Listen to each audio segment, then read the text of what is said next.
নমস্কাৰ এই মুহূৰ্তত আহি পৰিছে আজি সন্ধিয়াৰ কেইবাটাও গুৰুত্বপূৰ্ণ খবৰ আৰু এনে ধৰণৰ খবৰসমূহ নিতৌ চাবলৈ চেনেলটো ছাবস্ক্ৰাইব কৰি ভিডিঅ'টোত এটা লাইক কৰি দিব লৈছোঁ সন্ধিয়াৰ প্ৰথমটো গুৰুত্বপূৰ্ণ খবৰ যিকোনো মুহূৰ্তত গ্ৰেপ্তাৰ কৰা হ'ব পাৰে আমেৰিকা যুক্তৰাষ্ট্ৰৰ ৰাষ্ট্ৰপতি ডোনাল্ড ট্ৰাম্পক গ্ৰেপ্তাৰ কৰা হ'ব পাৰে সন্ত্ৰাসী ডোনাল্ড ট্ৰাম্পক ইৰাণৰ বিষয়াই ট্ৰাম্পৰ বিৰুদ্ধে লৈছে কঠোৰ পদক্ষেপ ইৰাণত অশান্তি বিয়পোৱা ট্ৰাম্পে ভুগিব লাগিব পৰিণাম ভেনেজুৱেলাৰ ৰাষ্ট্ৰপতি অপহৰণৰ দৰে ট্ৰাম্পৰো হ'ব লাগে অপহৰণ আমেৰিকা আৰু ইৰাণৰ মাজত যুদ্ধ সদৃশ পৰিস্থিতিৰ সৃষ্টি হৈছে এক বিবৃতিৰ জৰিয়তে ট্ৰাম্পৰ গ্ৰেপ্তাৰৰ কথা উল্লেখ কৰিছে ইৰাণে ইৰাণৰ বিষয়া হাছান ৰহিমপুৰ আজঘাদিৰ গ্ৰেপ্তাৰৰ ভাবুকি ট্ৰাম্পৰ লগতে গ্ৰেপ্তাৰ কৰিব লাগে ট্ৰাম্পৰ পত্নীকো নিকোলাছ মাদুৰোক যি কৰিলে ট্ৰাম্পেও ভুগিব লাগিব তাৰ পৰিণাম ইৰাণত লগোৱা গৃহযুদ্ধৰ বাবে হাৰি নাযাব ডোনাল্ড ট্ৰাম্প ইৰাণৰ জনতাক ইছলাম বিৰোধী কৰাইছে আমেৰিকা যুক্তৰাষ্ট্ৰৰ ৰাষ্ট্ৰপতি ডোনাল্ড ট্ৰাম্পে ৰাষ্ট্ৰপতি হৈ থকা অৱস্থাত বা পাছতো বন্দী কৰিব পাৰি ট্ৰাম্পক আমেৰিকাৰ ভিতৰতো ইৰাণী বিষয়ে অনুসন্ধান কৰাৰ ভাবুকি যিকোনো মুহূৰ্তত গ্ৰেপ্তাৰ হ'ব পাৰে আমেৰিকা যুক্তৰাষ্ট্ৰৰ ৰাষ্ট্ৰপতি ডোনাল্ড ট্ৰাম্প আন এটা গুৰুত্বপূৰ্ণ খবৰ নৰপিশাচকেইটাক পৃথিৱীৰ কঠোৰৰ পৰা কঠোৰতম শাস্তি দিব লাগে নৰপিশাচকেইটাক পৃথিৱীৰ কঠোৰৰ পৰা কঠোৰতম শাস্তি প্ৰদান কৰক নৰপিশাচকেইটাৰ বিৰুদ্ধে এতিয়া সমগ্ৰ অসমবাসীয়ে যুঁজিছে এই যুঁজৰ ন্যায়ৰে আদালতত ন্যায় প্ৰতিষ্ঠা সুনিশ্চিত কৰিব অসমবাসীয়ে নহয় সমগ্ৰ বিশ্বই অতি আস্থাৰে ন্যায়ৰ বাবে অপেক্ষা কৰিছে আমাৰ পৰিয়ালৰ লগতে সমূহ ৰাজ্যৰ প্ৰাৰ্থনা জ্যেষ্ঠসকলৰ প্ৰাৰ্থনা আছে জুবিন গাৰ্গে ন্যায় পাবই লাগিব জুবিন গাৰ্গৰ ন্যায় প্ৰদানৰ প্ৰতি অসম চৰকাৰৰ সম্পূৰ্ণ দায়িত্ব আছে জড়িত হৈ আছে সমগ্ৰ ৰাজ্যৰ অনুভৱ আবেগ আৰু অভিমান যুঁজখন হত্যাকাৰী নৰপিশাচকেইটাৰ বিপক্ষে সমগ্ৰ অসমৰ যুঁজ বিচাৰ প্ৰক্ৰিয়াটো ক্ষীপ্ৰ আৰু ফলপ্ৰসূ কৰাৰ ব্যৱস্থা গ্ৰহণ কৰক আমাৰ সহায় আৰু সাহস হৈ থাকক সকলো ভগৱান আমাৰ সহায়ক হওক আৰু বিজয় সুনিশ্চিত কৰক জুবিনৰ ন্যায়ক লৈ কেবিনেট সিদ্ধান্তৰ পাছতেই প্ৰথমটো প্ৰতিক্ৰিয়া এইদৰে প্ৰকাশ কৰিছে জুবিন গাৰ্গৰ পত্নী গৰিমা শইকীয়া গাৰ্গে অন্য এটা খবৰ নিৰ্বাচনৰ পূৰ্বে ধুবুৰীত হ'ব ভয়ংকৰ পৰিস্থিতি বিধানসভা নিৰ্বাচনৰ পূৰ্বে ধুবুৰীত ভয়ংকৰ পৰিস্থিতিৰ সৃষ্টি হ'ব ধুবুৰীৰ প্ৰতিটো সমষ্টিতে হ'ব মাধমাৰ ধুবুৰীত কিমান মাৰপিট হয় তাৰ ঠিক নাই বুলি মন্তব্য কৰিছে মুখ্যমন্ত্ৰীয়ে ধুবুৰীত হুলস্থুল হৈ মানুহ থাকিব নোৱাৰা অৱস্থা হ'ব কি ক'ত হয় কিমান অফিচ ভঙা যায় সময়ত গম পাব কংগ্ৰেছৰ টিকট ক্ৰয় প্ৰসংগত মুখ্যমন্ত্ৰী হিমন্ত বিশ্ব শৰ্মাৰ এই বিস্ফোৰণ কংগ্ৰেছে 23টাকৈ সমষ্টিত 3 পৰা 4 কোটি টকাকৈ লৈছে একোটা সমষ্টিত 3 পৰা 4 জনৰ পৰা টকা লোৱাৰ অভিযোগ বিধানসভা নিৰ্বাচনৰ পূৰ্বে ধুবুৰীত ভয়ংকৰ পৰিস্থিতিৰ সৃষ্টি হ'ব বুলি আগজাননী দিছে ৰাজ্যৰ মুখ্যমন্ত্ৰী ডক্টৰ হিমন্ত বিশ্ব শৰ্মাই আন এটা গুৰুত্বপূৰ্ণ খবৰ আহি পৰিছে বিজেপি নহয় কংগ্ৰেছ দলহে অৰিজিনেল ভোট চোৰৰ দল মুখ্যমন্ত্ৰী হিমন্ত বিশ্ব শৰ্মাৰ মন্তব্য কংগ্ৰেছে আৰম্ভ কৰিছিল ভোট চুৰি কাৰ্য স্বাধীন ভাৰতৰ নাগৰিকে নিজৰ ভোটাধিকাৰ হেৰুৱাইছিল কংগ্ৰেছৰ দিনত কংগ্ৰেছে ভোট চুৰি আৰম্ভ কৰিছিল বুলি মন্তব্য কৰিছে মুখ্যমন্ত্ৰী হিমন্ত বিশ্ব শৰ্মাই প্ৰয়াত জৱাহৰলাল নেহৰুৰ দিনতেই হৈছিল ভোট চুৰি কংগ্ৰেছ দিনৰ পৰা আৰম্ভ হৈছিল ভোট চুৰিৰ অভিযোগক লৈ পুনৰ প্ৰত্যুত্তৰ দিলীপ শইকীয়াৰ গৌৰৱ গগৈ নথবা অখিল গগৈ ভোট চুৰি কৰি নিৰ্বাচনত জয়ী হ'ল নেকি বুলি প্ৰশ্ন উত্থাপন কৰিছে দিলীপ শইকীয়াই ৰাজ্যিক বিজেপিৰ সভাপতি দিলীপ শইকীয়াৰ এই প্ৰশ্ন মুখ্যমন্ত্ৰী হিমন্ত বিশ্ব শৰ্মাও সৰব হৈ পৰিছে বিজেপি নহয় কংগ্ৰেছ দলহে অৰিজিনেল ভোট চোৰৰ দল দিবলৈছো এটা পলিটিকেল ব্ৰেকিং নিউজ কাইলৈ কংগ্ৰেছত যোগদান কৰিব শক্তিশালী সংখ্যালঘু নেতা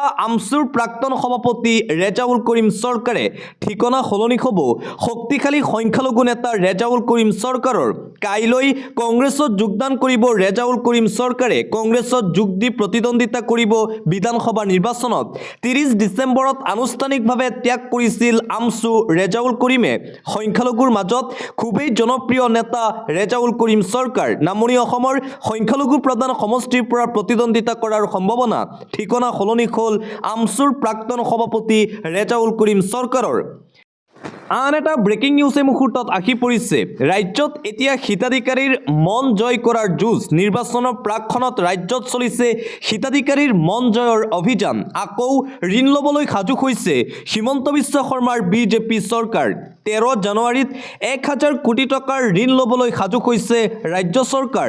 নৱবৰ্ষৰ আৰম্ভণিতেই 6 জানুৱাৰীত 1000 কোটি টকাৰ ঋণ লৈছিল ৰাজ্য চৰকাৰে। যোৱা 30 ডিচেম্বৰ 2025 চনতো চৰকাৰে লৈছিল 1000 কোটি টকাৰ ঋণ। মাত্ৰ 1.5-2 মাহৰ ভিতৰত ন্যূনতম 3000 কোটি ঋণ ল'বলৈ তৎপৰ হিমন্ত বিশ্ব শৰ্মাৰ চৰকাৰ। চলিত বিত্তীয় বৰ্ষৰ সামৰণিত ৰাজ্যত ঋণৰ বোজা 2 লাখ কোটিলৈ বৃদ্ধি পোৱাৰ পূৰ্ণ আশংকা কৰা হৈছে। ঋণৰ উপৰি ঋণ লৈছে হিমন্ত বিশ্ব শৰ্মাৰ নেতৃত্বাধীন ভাৰতীয় জনতা পাৰ্টিৰ চৰকাৰে। পৰৱৰ্তী খবৰ, মিয়াবস্তিত উচ্ছেদ অভিযান। মালিগাঁৱৰ মিয়াবস্তিত প্ৰশাসনৰ বৃহৎ উচ্ছেদ অভিযান। চৰকাৰী ভূমি দখল কৰা প্ৰতিটো বাসগৃহ ভাঙি তছনছ। নিশাটোৰ ভিতৰতেই গঢ়ি উঠা প্ৰতিটো ঘৰতেই চলিল বলডজাৰ। ভূমি দখল কৰি গাঁৱলৈ ৰূপান্তৰ কৰিছিল বেদখলকাৰীয়ে। ৰেল বিভাগৰ ভূমি বেদখল কৰি সাজি তুলিছিল মিয়াবস্তি। অবৈধ প্ৰতিটো ঘৰতেই চলিল প্ৰশাসনৰ বলডজাৰৰ কোব। মালিগাঁৱৰ মিয়াবস্তিত প্ৰশাসনৰ এই বৃহৎ উচ্ছেদ অভিযান দেখিবলৈ গৈছে। অন্য এটা খবৰ, কংগ্ৰেছ কাৰো নহয়, উচ্ছেদিতৰ খবৰ ল'বলৈ গৌৰৱ গগৈ কিয় নগ'ল? প্ৰশ্ন উত্থাপন কৰিছে মুখ্যমন্ত্ৰীয়ে। নিৰ্বাচনৰ প্ৰাকখনত কংগ্ৰেছৰ টিকটৰ নামত চলিছে কোটি কোটি টকাৰ খেল।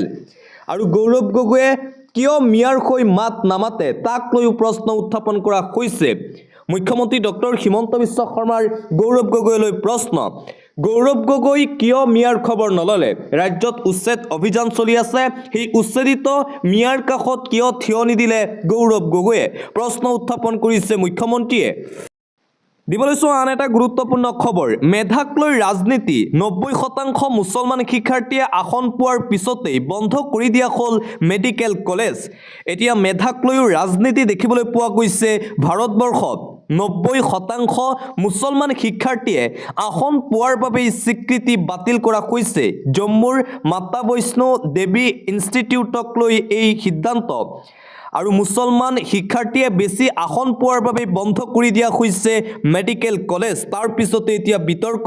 50খন আসনযুক্ত কলেজখনত প্ৰথমবাৰলৈ হৈছিল নামভৰ্তিৰ প্ৰক্ৰিয়া। তাৰ পাছতেই সম্পূৰ্ণ প্ৰক্ৰিয়া অবৈধ বুলি আৰম্ভ হৈছিল প্ৰতিবাদ।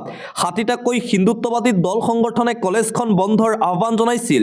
হিন্দু সংগঠনৰ প্ৰতিবাদত সেও মানি বন্ধ হ'ল কলেজখনৰ নামভৰ্তি। স্বীকৃতি বাতিল কৰি দিলে নেশ্যনেল মেডিকেল কমিছনে। জম্মুৰ মেডিকেল কলেজৰ স্বীকৃতি বাতিলক লৈ ব্যাপক চৰ্চা আৰম্ভ হৈছে। সম্পূৰ্ণ প্ৰক্ৰিয়া ৰাজনীতিকৰণ আখ্যা একাংশ দল সংগঠনৰ। মুছলমান শিক্ষাৰ্থীয়ে বৃহৎ আসন পোৱাৰ বাবেই এই সিদ্ধান্ত বুলি অভিযোগ। পূৰ্বৰে পৰা কলেজখনক লৈ হিন্দুত্ববাদী সংগঠনে উঠি পৰি লাগিছিল। মুছলমানৰ প্ৰতি আক্ৰোশমূলক স্থিতিৰ বাবে বিজেপিৰ এই সিদ্ধান্তৰ অভিযোগ। প্ৰথমবাৰৰ বাবে জম্মুত স্থাপন হৈছিল বৈষ্ণোদেৱী ইনষ্টিটিউট।